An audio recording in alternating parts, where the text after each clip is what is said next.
What's up, guys? Mason the Rock Henderson here. As you can probably guess, I was disappointed whenever we faced Arsenal away from home, came away with a draw in a game we really should have won, and gave them hope whenever we got to play them again in a couple weeks. We go away to Norwich. We draw a game that we should win. Now we give them hope whenever we face them in a couple weeks. Same exact game. Same exact game. Different, a little bit different. There are different problems in this one than there were against Arsenal. Different players than there were against Arsenal. But yeah, same thing. Same thing from Conte at least. Making poor substitutions, late substitutions as well. Just doesn't make any sense. So let's talk about it. First of all, the lineup entirely predictable. I actually predicted the lineup a good 2 hours before the game even started. So before they had sent any lineup, anything like that, me and my dad were talking about it. I'm like, you know what? David Luiz is back. So he's probably going to put him in the center, even though he probably doesn't deserve to be there right now. Because, first game back, and you're just going to throw him in there. You've got Ampadu. Why not use him? But he's going to go David Luiz. He's going to go Cahill and Rudiger. He's going to go Kennedy and Zappacosta. He's going to go Drinkwater and Bakayoko because Drinkwater didn't play in the weekend, and for some reason he loves Bakayoko. And then he's going to go Pedro William and Batman up top. Don't have a problem with most of that lineup, but like I said, David Luiz, you got Ampadu. He played fine in the last game that he started. Why not play him here? And then Bakayoko, I get that you want to try to up his confidence because he's young and he needs that confidence if he wants to grow as a player. But he had a terrible game against Arsenal. And you're going to start him again and play him the full 90 minutes. There's a problem there. You don't play a player for 90 minutes when he played terribly. That's not how that works. You don't reward a player who's been playing terribly with more game time. But that's what happened. Then you look at the subs. All three of them, not necessarily bad subs. First one, who was it? I think the first one was Murata on for Batman, which I'm going to talk about him in a second. But yeah, you bring on a striker for another striker. I would have preferred to see two strikers up top just because we should have gone for it because we don't need another game in our crowded fixture schedule. But yeah, if you're going to bring Murata on, most likely it's going to be for Batman. So kind of figured that. And then next up, Musonda comes on for Kennedy. And then Pedro moves out to the left side. Not a bad change. I like the fact that he's giving Musonda some time. And then I kind of wanted to see Hudson-Odoi come on, but he puts on Sterling over Ampadu, which is surprising because I kind of figured he'd only give time to the people he normally gives time to. Murata, Musonda, Ampadu. Those seem to be the three that were most likely on the bench, even though a lot of youth on the bench. You got Sterling on there, you've got Clark Salter, you've got Hudson-Odoi. Three good players. But they're all young, and you don't see youth players getting a whole lot of time at Chelsea. So I thought, probably going to be Ampadu comes in for, David Luiz or something like that, maybe one of the midfielders. But no, he put on Sterling, who comes on with a lot of good speed and energy. But the problem is, you bring on Murata in like the 75th minute, you bring on Musonda in the 80th minute, and you bring on Sterling in the 88th minute. All three come on, aside from Murata, who didn't really get up to pace. But Musonda comes on and starts just working and good energy, affecting the rest of the players. Sterling comes on almost instantly as an impact with a great run down the line with good speed, putting the defense under pressure, nearly creates a chance, gets a corner out of it. But you put him on in the 88th minute. What's he going to do in 2 minutes plus stoppage time? Just way too late. I have no problem with his subs, but they were way too late today. So against Arsenal, subs were terrible, poor decisions on most of them, and then today just too late. Not necessarily bad subs, just way too late for any affecting the game. So let's talk about player performances because Conte's performance today was just not good enough as far as making decisions. Caballero in goal. Not surprised to see him. He is getting the cup games, especially League Cup and FA Cup. So yeah, not surprised to see him. He did have one scary moment late on where he had a terrible punch out that nearly led to a goal. Luckily, the player who had the shot was so bad that he missed the goal entirely, and it took a deflection off a Chelsea player to get it somewhat close for a corner. Um, but yeah, so aside from that, though, he wasn't really asked to do a whole lot. Norwich really didn't have a whole lot of chances. They just, second half, they started turning on the pressure a little bit more, and stupid decisions from some of the defensive players led to free kicks that they dumped in the box a lot, and that was about all that they had. So Caballero didn't really have much to do. Rudiger and Cahill, in my opinion, were the two best players overall in the match. For Rudiger, that's not surprising for me because he's been consistently solid for most of this season. But to say that about Cahill is kind of like, that's surprising. I still have my issues with him, but defensively, he's been solid. And today, he was a good player. He actually played really well. Didn't really make a whole lot of mistakes on the ball. In fact, there was one moment where it looked like it was back to the same old Cahill because he got turned. But he did well to stay with the guy, even though he had more speed than Cahill did. He did well to stick with him and put him into a position where he didn't really have a good shot.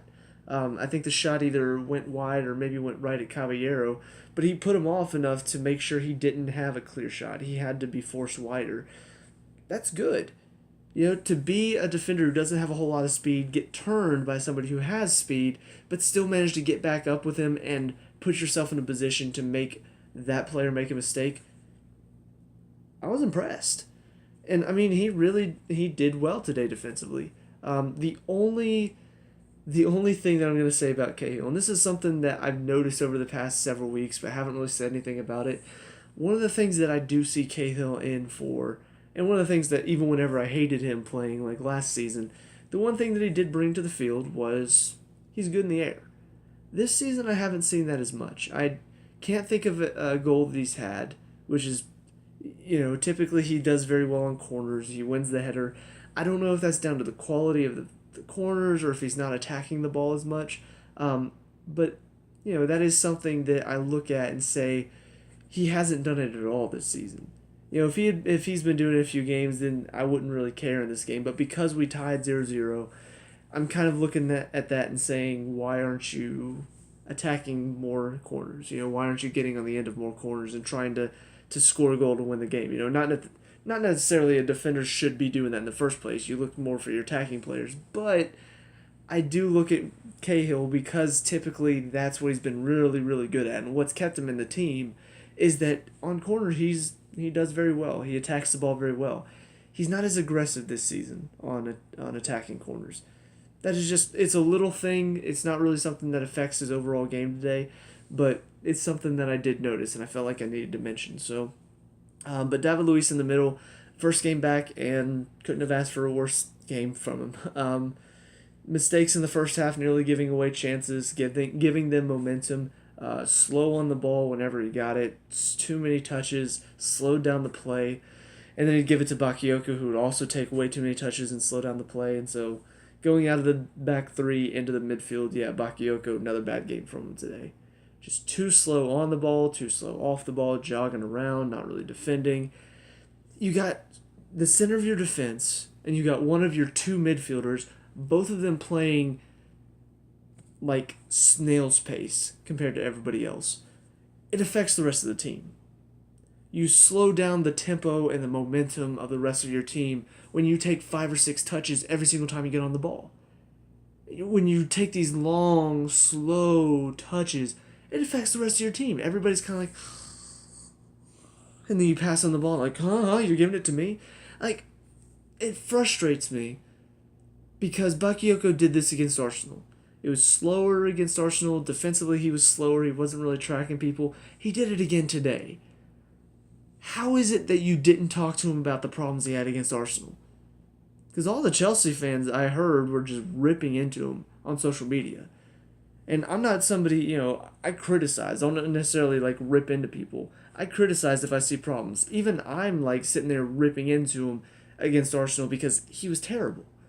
He was slow. He didn't help us defensively. He let Ozil have way too much time on the ball in behind the midfield, running at our defense.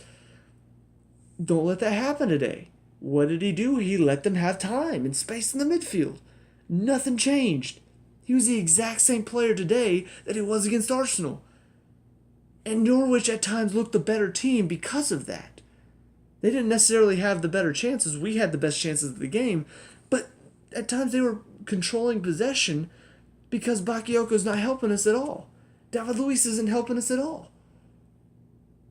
And the funny thing is, it's kind of like they're both lazy, they're both slow on the ball, but then whenever they're off the ball, it's like two opposite players. You've got one player that's just running around with no control over himself whatsoever, and then you got the other one that's just kind of jogging around the midfield, not really putting pressure on anybody. Both of them were just... That's what killed us the most today, were those two in the middle. If you take those out, if you put somebody in there with more energy like Conte, you put somebody like Christensen in the middle that's more solid and plays the ball quicker, keeps it simple, doesn't try long over-the-top balls to nobody. I mean, you take out those two players, I think instantly the rest of the team improves. I'm not going to say that the rest of them are excused. I'm going to rip into a couple of them too, because some of them should have stepped up today and didn't. But yeah, I do think it affects them. You know, whenever you're playing slow, whenever you got two people that are in the heart of your defense, in the heart of your midfield, they're playing so slow and lazy, it affects everybody else around you. So, Drinkwater, I mean, not as good of a game as he had against Arsenal and against who was that we played before? Brighton? No, Stoke. He's played better games, but I think part of that is he's one man trying to control an entire midfield because Bakayoko's not doing anything. That gets tiring. So I can see why he wasn't as effective today. He's trying to do a job meant for two people all by himself. That's hard to do. So I'm not going to blame him today for not being involved, but I will say he did work hard. You know, he did run around a lot. It was just he's not as effective as somebody like Conte because he doesn't have that same quickness and energy overall. So onto the wingbacks, both of them really just not involved today. Zappacosta didn't do much of anything. He was just kind of out there. He did provide the width, but we never got the ball to his side. We kept it in the middle most of the time. It was too slow to even get it out there to him, and even if we did, he was under pressure and didn't do anything with it. So defensively, though, once again, didn't help us. You know, that's one part of his game that he's needing to improve is getting back, helping out defensively. Still didn't do that much today. Not that he had to, but it would be nice if we saw him working hard to get back. I don't see it that often from him. Kennedy on the other side had a couple moments here and there, but for the most part he kept cutting in, which whenever you're a wing back, you're supposed to provide the width. So it kind of felt like Pedro was the one providing the width and Kennedy was cutting in, and I guess that could work if they had done it more often, but they haven't. You know, they haven't played together enough, and so it just wasn't being very effective today. His work rate was okay. You know, I didn't think it was anything special. I just, you know, he not really that involved. Neither of them were, either of the wingbacks. But for me, Kennedy did work hard for the most part. It's just there were some moments where it kind of felt like on the attack he should be working harder. So, I don't know. I still don't think he provides anything more than Alonso, and I still think that's a problem. You know, we don't really have a left wing back that can help us in a game-like situation. Get up into the front three. Pedro, probably the best of the front three overall.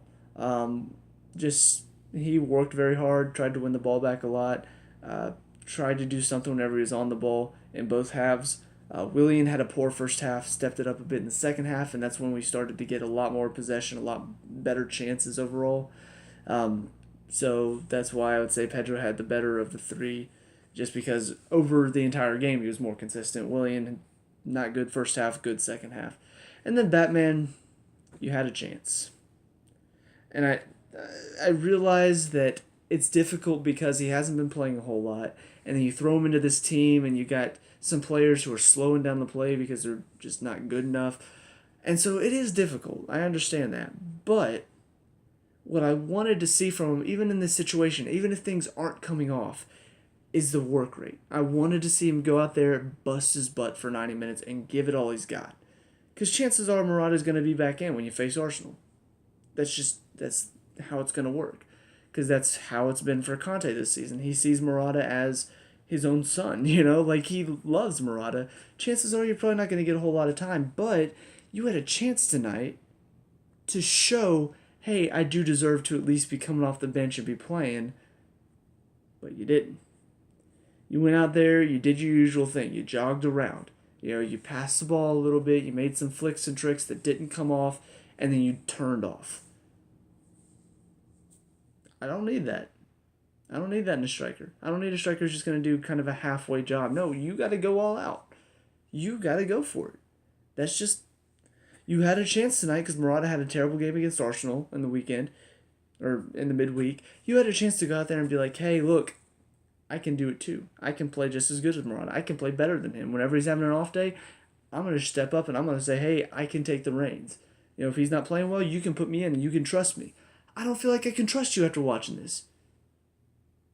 You got bodied off the ball too easily, didn't play the ball quick enough, and just too slow overall. Slow to close down, slow to get rid of the ball. Just showed me nothing. And that's disappointing because now Murata doesn't step up. I don't trust Batman to get the job done. That was one of the things saying in the weekend. I'm like, let's get Batman in. Let's give him a chance to see what he can do. Watching this, I'm like, well, there's a good reason why he's not going in because he's not good enough. So chances are, I've already heard that we've been linked with Andy Carroll in the transfer window. Chances are we probably will be going and getting another striker because clearly Batman is showing he doesn't have the ability to be a backup. And that's disappointing. Yes, I get it, it's just one game, but it's still kind of like, hey, let's use this one game to at least work hard. And the fact that you didn't work hard just makes me think, no. You have a chance to show what you can do against a championship side, and you go out there and you just kind of jog around for most of the game. That's embarrassing. That's not Chelsea quality. We want to be the best of the best, and for you to put out an performance against a team like that, no. So, subs-wise, Murata comes in, 15 minutes to do something, didn't do anything. Sonda comes in, like I said, he started to influence the game a bit more. At this point, Willian had already started to pick up speed as well. So with him coming in, it added another player who had energy.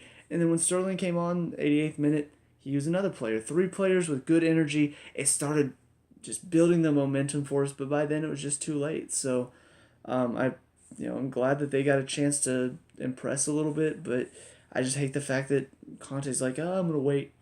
I'm going to wait. We're going to wait. All right, now there's no chance we can possibly get momentum now. Let's put him in now. So, yeah, not much more I can say about it. I'm frustrated. This is the second draw in a row that should have been a win, but we didn't do the job. You guys are getting paid to play. Go out there and do the job.